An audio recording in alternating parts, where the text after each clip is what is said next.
Tantoko, I never thought that you're working here. Akala ko nasa Taguig ka. Nagpalipat-lipat ako ng tingin sa dalawa. As you can see, Montreal, I am here, so I work here. Sarkastikong saad ni Leander. Natawa na lang si Christian. I'll see you later, Kara. Sabay halik sa pisngi ko at umalis. Dinig kong sipol ng aking mga kaklase. Biglang pumasok si Leander sa room namin. Hindi na ako makatingin sa kanya ng diretsyo dahil nabibingi ako sa kabog ng aking dibdib sa ginawa ni Christian. Nag-init ang mukha nang makita kong nakataas ang kilay ng iba kong kaklaseng babae at sipol naman sa iba. Para akong sinisilihan sa buong oras ng klase ni Leander. Kasi wala itong ginawa kundi magdabog at galit kong makatanong. Buti na lang nasagot ko ng tama ang tanong niya. Namamawis ang kamay ko dahil doon. Pakiramdam ko bibitayin na ako. Nang marinig ko ang bell para akong nakahinga ng maluwag. Palaisipan pa rin sa akin ang sinabi ni Christian na nasa Taguig ang trabaho ni Leander. Kung doon, anong ginawa niya dito? Class dismissed. Seryosong saad ni Leander. Hindi ako nag-angat ng tingin o gumalaw man lang sa upuan ko. Ramdam ko ang paglabas niya sa pintuan na nagsalita ito. Miss Ledesma, in my office, now. Biglang nanlamig ang aking buong katawan. Parang papanawan ako ng ulirat sa malaharing utos ni Leander. Relax, wala ka naman ginawang masama. Malumanay na sabi ni Ella, ka-seatmate ko. Hinawakan niya ako sa kamay dahil halata ang panginginig noon. Thank you, nauutal kong sagot sa kanya. Gusto mo samahan kita? Nakangiti niyang tanong. Her face was kind and beautiful. Umiling ako. Kaya ko na to. Pampalakas loob kong sagot sa kanya. Tumango siya at ngumiti. Pakibantayan naman ang gamit ko, please. Pakiusap ko sa kanya. Sa lahat ng kaklase ko si Ella lang ang tahimik, na matalino at mabait. Oo ba? Sige, baka magalit si Sir Tantoko. Para pa naman yung leon. Rar. Panakot niya sa akin, sabay tawa ng sobrang hinhin. Lalo tuloy akong kinabahan. Siguro putlang-putla na ang aking muka. Uy, ano ka ba? Joke lang yun. Para ka namang engot dyan. Birong tukso nito sa akin. Yung nagbibiro siya pero ako parang aatakihin na sa nervyos. Ayos naman. Pinagtabuyan na niya ako habang wala pang kasunod na prop namin. Kumatok ako nang makita ko ang karatula ng pangalan ni Leander sa Professor Building. Nakatatlong katok din ako bago pa siya sumagot. Come in. Kahit pati yun wala rin kabuhay-buhay. Pumikit ako. Huminga ng malalim. Bago tuluyan binuksan ang pintuan. Bigla na lang may pumulupot sa bewang ko at isinandala ko sa pintong pinasukan ko. Kasunod ang pag-lock doon. Agad akong kinapos ng hininga nang maramdaman ko ang labi ni Leander malapit sa punuan ng aking tenga. Nakapagpanindig ng aking balahibo. Haven't I warned you to stay away from him, Kara? Madiin niyang paalala sa akin. Kiliti ang unang sumalaki sa sistema ko. Ubod lakas ko siyang itinulak para magbigay ng distansya sa aming dalawa. Feisty Kara is back. Or what, Leander? What are you intending to do this time? Kiss me? After that, you will deny what you did. Matapang kong hamon sa kanya. Natigilan siya sa sinabi ko. Pumikit na naman ng mariin. Isang malakas na sipa ang pinatama ko sa tiyan niya na siyang ikinagulat niya. Don't you dare close your eyes again. You were different every time you did that. Malakas kong sigaw. Hindi ko na mapigil ang aking sariling hindi magalit. What do you mean, Kara? That tone makes me confused. His aura changed. Tila maamo ito. Kainis. Sunod-sunod ang pinakawalan kong suntok. Lahat yun dinedepensahan niya. This is Leander. I know his taekwondo defense. Agad niyang hinuli ang dalawang kamay ko at ubod lakas niyang inilagay sa aking likuran while his other arm was on my waist, pulling closer to him. I felt the thorny thing poking in my belly. Without further ado, he claimed my lips passionately. Whenever he licked my lips, my brain froze, and I became lost in the dimensional world of pleasure. I slowly closed my eyes. He slowly released my wrist and grabbed my buttocks. Napakapit ang dalawang hita ko sa bewang niya. Hinawi niyang gamit sa kanyang mesa at ipinatong ako doon. Unti-unti nang nakalas ni Leander ang aking blusa. His lips rolled down on my clavicle, tracing his warm tongue in my belly. Napaliyad ako sa ginawa niya. Leander, came out of my mouth as I moaned. I miss you so much, Kara. Inililis niya ang aking damit. Holy shit. He inserted his thumb into my mouth. And I am a novice at this, but I sucked it like a lollipop. I felt a tingling sensation between my legs. The dampness in the center of my core makes me lose control while Leander about to touch my femininity. Para akong binuhusan ng malamig na tubig at agad ko siyang itinulak. Para namang kaming nahimasmasan pareho sa aming pagkalimot. I am sorry. I went a bit too far. Hinging pa umanhin niya. Umalsa ang dugo sa utak ko. Sorry? What the heck, Leander? Dali-dali ako nag-ayos ng aking sarili at isang malakas na sampal ang pinadapo ko sa pisngi niya. Sorry? Seriously, Leander? Who are you? Because the next time we see each other, you will look like a completely different person. What the heck is wrong with you, Tantoko? Dinuro ko siya at mabilis akong lumabas sa kanyang opisina. Looking back, the day I left Leander's office, I was confused. How can I easily do just that? After that incident, Leander was nowhere to be found.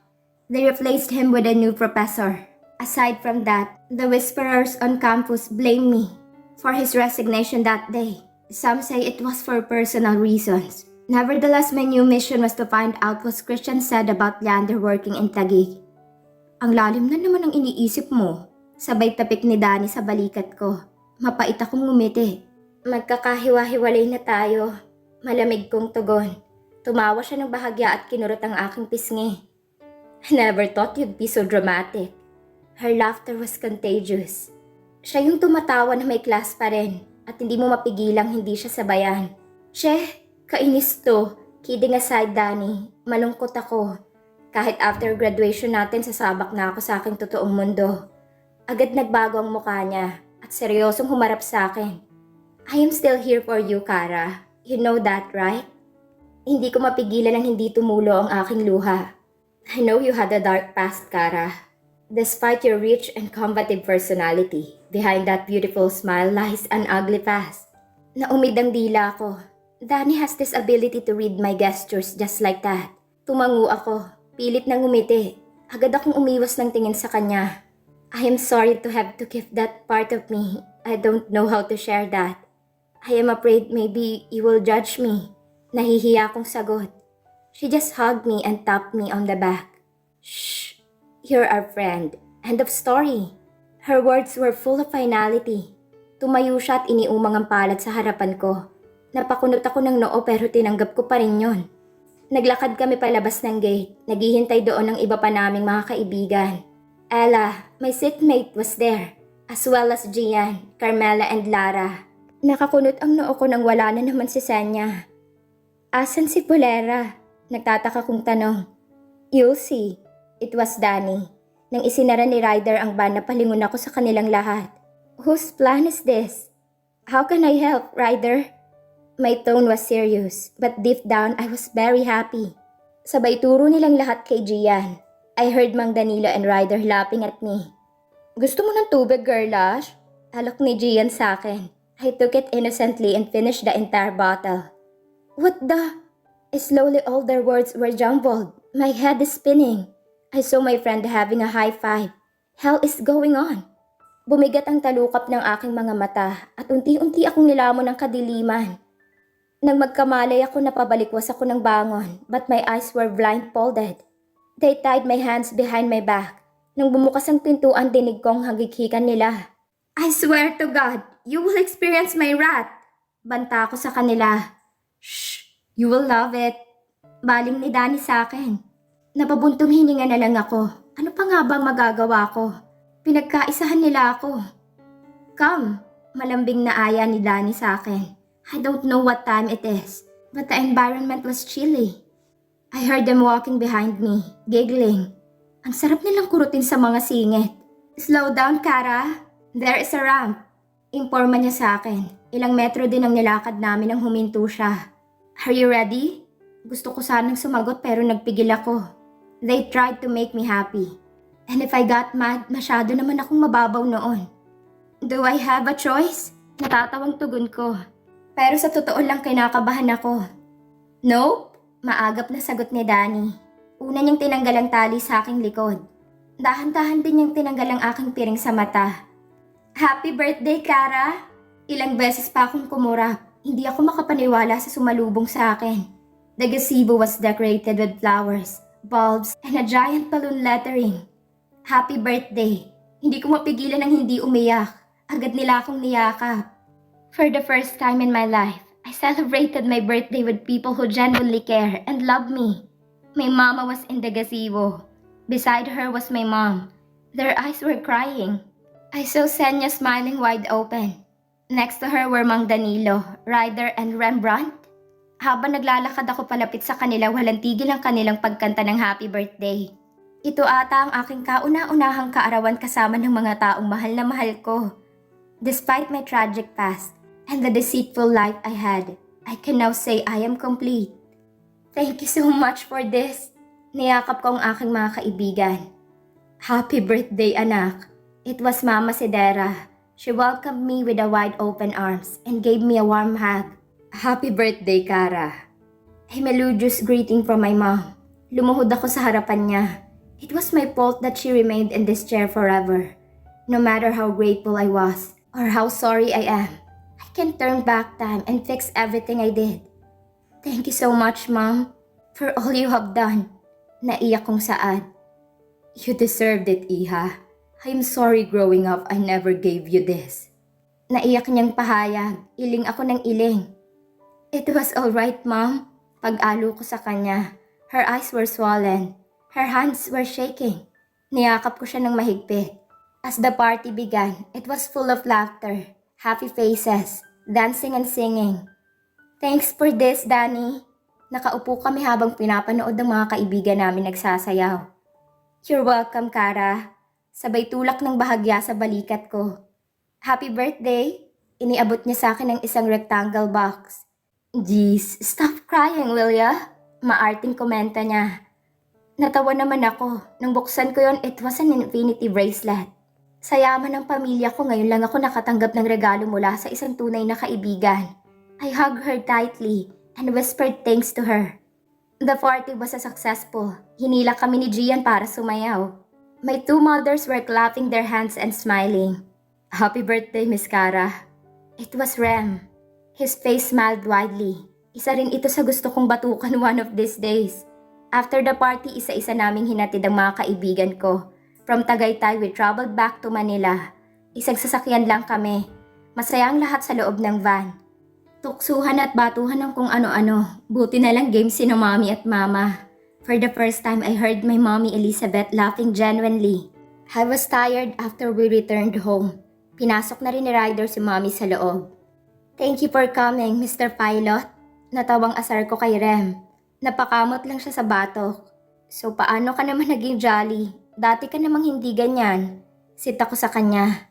Nakaupo kami sa favorite spot ko, in front of the man-made pond and lots of koi fish. Mas marami na siya ngayon. I don't know. Siguro dahil boring kasi magseryoso. Simpleng tugon niya na siyang ikinalingon ko. He did not convince me of his reasoning. Pero tumahimik ito. Tumingin sa pond na tinitingnan ko. I heard him have out. Mas gusto ko ata ang dating Ram na nakilala ko. Yung seryoso at nakakatakot. Biro kong komento sa kanya. I am dying, Miss Kara. He said after some time that shocked me. Tama bang dinig ko? O nabibingi lang ako? What? Umalsa ang boses ko. I am dying. He chuckled bitterly. You're kidding, right? Masamang biro itong pinagsasabi ng gagong to. Sa araw pa talaga ng birthday ko. I wish this was all a joke. But it isn't. Seryosong tugon niya. Humarap siya sa akin. I missed you, by the way. Happy birthday, Kara. You're my first assignment here in the Philippines. Mahabang pahayag niya. Rem, mahinang tawag ko sa kanya. Bakit lagi na lang akong iniiwan ng mga taong naging mahalaga sa akin? I am ready though. Naging ganap na rin naman akong piloto. Natatawang saad niya. That moment my heart sank into deep sadness.